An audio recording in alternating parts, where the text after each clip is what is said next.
saludándole en el amor del Señor, deseando ricas y abundantes bendiciones del cielo hacia sus vidas. Ha llegado la hora de compartir el devocional, el pancito diario de vida que tanto bien hace a nuestras almas. Hoy corresponde nuestra sección No es bíblico.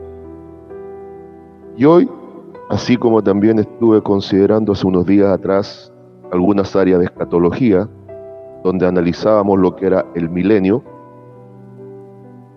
hoy vamos a estar meditando en No es bíblico el sueño del alma. ¿Escuchó bien? No es bíblico el sueño del alma. Hay quienes creen a pie juntillas firmemente que el ser humano fallece, se acaba la existencia en los días de la carne y nos vamos a un largo sueño. Qué conveniente, ¿no? El asunto en cuestión es que eso la Biblia no lo enseña. Así usted lo haya escuchado por años, así haya detractores a lo que la Biblia enseña y crean lo que la tradición oral de las iglesias han manifestado, así haya sectas como los adventistas que con su, comillas, gran teología elaborada enseñen que es una realidad. No es bíblico.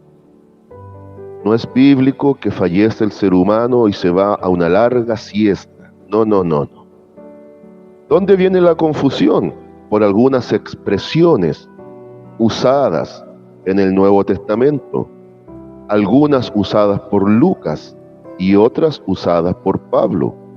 El asunto es que después el mismo apóstol Pablo, para dejar en claro que él solamente está usando una expresión de un lenguaje espiritual y no literal, deja en claro que el creyente, sobre todo el creyente, fallece e inmediatamente va a la presencia de Dios, vivo, en plena conciencia. Pedro también lo refuerza. Vamos a la Biblia a ver un versículo que es de los que más se toman, los que enseñan que el alma duerme, y veámoslo cotejado frente a otros versículos si están así, que nos vamos al sueño. Primera Tesalonicenses capítulo 4, versículos 13 en adelante, Primera Tesalonicenses 4, 13 en adelante, donde el apóstol va a hablar de la venida del Señor. Y dice así la palabra de nuestro Dios: tampoco queremos, hermanos, que ignoréis acerca de los que duermen, para que no os entristezcáis como los que no tienen esperanza. Porque si creemos que Jesús murió y resucitó, así también traerá Dios, escuche bien, traerá Dios con Jesús a los que durmieron en él. Por lo cual os decimos esto en palabras del Señor, que nosotros que vivimos, que habremos quedado hasta la venida del Señor, no precederemos a los que durmieron. Porque el Señor mismo, con voz de mando, con voz de arcángel y con trompeta de Dios, descenderá del cielo, y los muertos en Cristo resucitarán primero. Luego nosotros los que vivimos, los que hayamos quedado, seremos arrebatados juntamente con ellos en las nubes para recibir al Señor en el aire, y así estaremos siempre con el Señor. Amén. ¿Notó? En este pasaje hay varias expresiones de dormir, pero después el apóstol Pablo deja muy en claro que esa expresión dormir la está aplicando solo y precisamente a los muertos en Cristo. Entonces ya nos está dando el mismo apóstol Pablo la primera pista importante.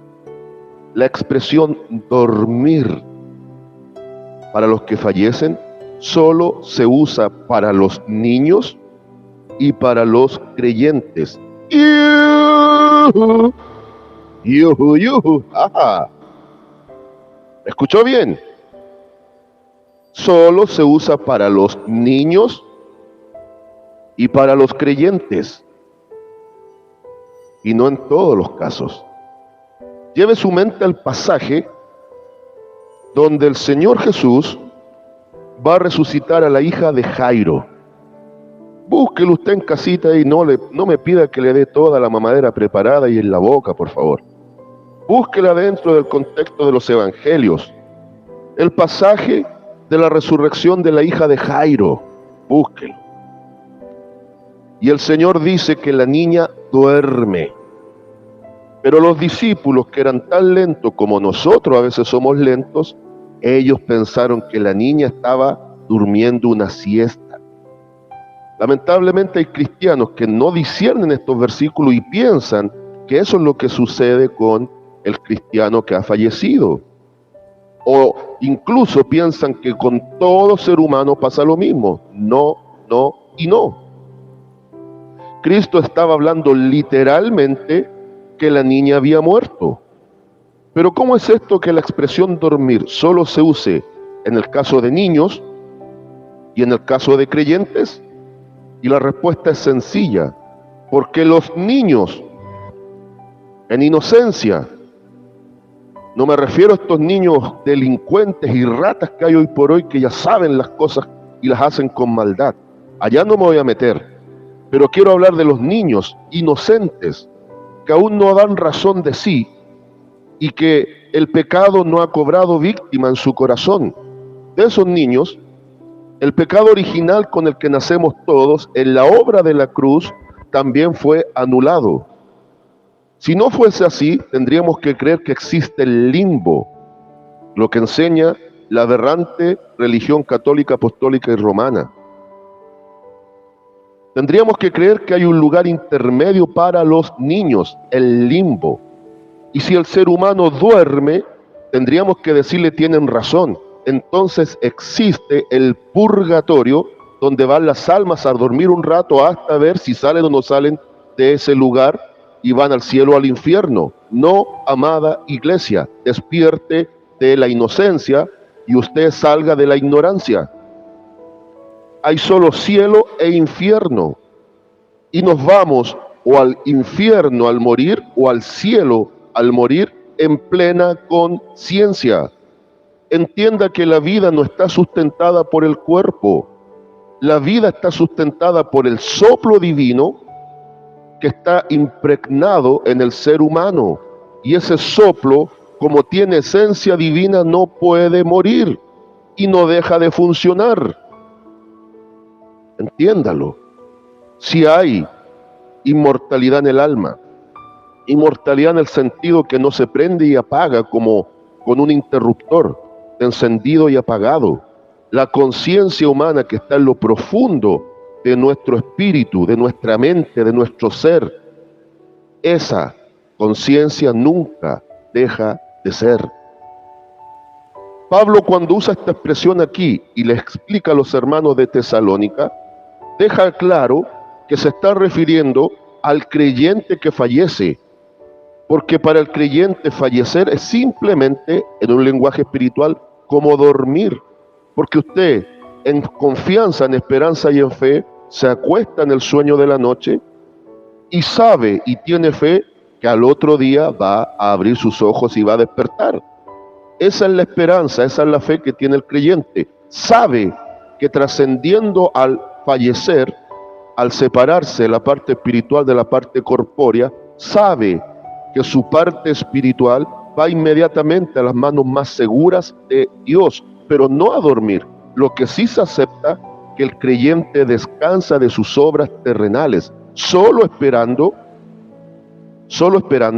la consumación de los tiempos, es decir, que se concrete el plan de salvación acá en la tierra, que Cristo arrebate la iglesia, que Cristo retorne con la iglesia, que Cristo instaure después del periodo tribulacionista el milenio, que después de eso venga el juicio final y el creyente ya salvo y los niños inocentes que fueron salvos porque el pecado original que con el único que nacieron fue cubierto por la obra de la cruz, ya poder entrar a las edades eternas, la eternidad plena.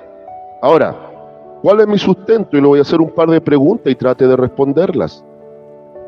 Si el alma duerme, explíqueme por qué Cristo en San Lucas capítulo 16, a partir del versículo 19 en adelante, nos iba a mentir en una historia real del rico y Lázaro. Para algunos es una parábola. Déjeme decirle a los que dicen que es una parábola, demuéstreme que es una parábola y le creo. Yo le digo por qué no es una parábola. Número uno, en ninguna de las parábolas que Cristo enseñó usó nombres personales para los personajes que actuaban en esas parábolas. Número dos, no tiene ni la estructura ni la forma de una parábola. Y número tres, Cristo el Señor nunca para una parábola usó hombres de eminencia como Moisés o como Abraham. Por lo tanto, debemos aceptar que Cristo está hablando de una historia real en base a su omnisciencia, su todo conocimiento de Dios, para hacer entendible la realidad de la muerte. Si el alma duerme, ¿cómo es que el rico estaba en tormento? Si el alma duerme, ¿cómo es que el pobre Lázaro estaba en gozo junto en ese tiempo a los amigos de Dios en el seno de Abraham? Con la muerte de Cristo se acabó el seno de Abraham y podría ser que lo hagamos en una de estas meditaciones de estos días, explicar por qué ya no hay seno de Abraham. ¿Cómo es que si el alma duerme, el rico, Lázaro y Abraham estaban hablando si están durmiendo? Bien, ahora explíqueme otra cosita. En San Mateo 17, en la transfiguración en el monte, si el alma duerme, explíqueme, ¿qué hacían junto a Cristo transfigurado Moisés y Elías? Bueno, Elías dice la Biblia que no vio muerte, se entiende que esté vivo. Pero Moisés, si Judas dice que Satanás se disputaba con Miguel el cuerpo de Moisés, está diciendo que Moisés sí falleció. Y el registro del libro de Deuteronomio nos deja muy claro que él murió en uno de los lugares del monte Nebo. Moisés sí falleció. Y si el alma duerme, explíqueme, ¿cómo es que Moisés y Elías conversaban con Cristo? ¿Va entendiendo? Muy bien. Y para ir cerrando, porque no quiero ser muy largo, pero quiero que usted se quede meditando, porque esta es la idea de los devocionales, que meditemos. Y si no quiere aceptar lo que le estoy enseñando, es un tema suyo. Yo salgo de mi responsabilidad. Pero ahora va a quedar en usted, si sigue la tradición histórica de muchas iglesias que están creyendo mentiras, si sigue usted pensando que esto es de esta forma, es un tema suyo, pero explíqueme, ¿cómo es esto de que en el libro del Apocalipsis los decapitados por la causa de Cristo del tiempo tribulacionista clamaban justicia? ¿Se da cuenta? Conclusión, consejo, consigna. Conclusión.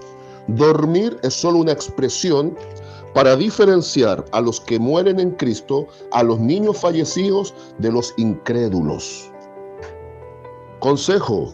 Analicemos y estudiemos la Biblia como corresponde. Consigna y lema para el día de hoy. El que fallece en Cristo va a la gloria. Saludos de paz, amor y bendición desde Longavia cada uno de ustedes.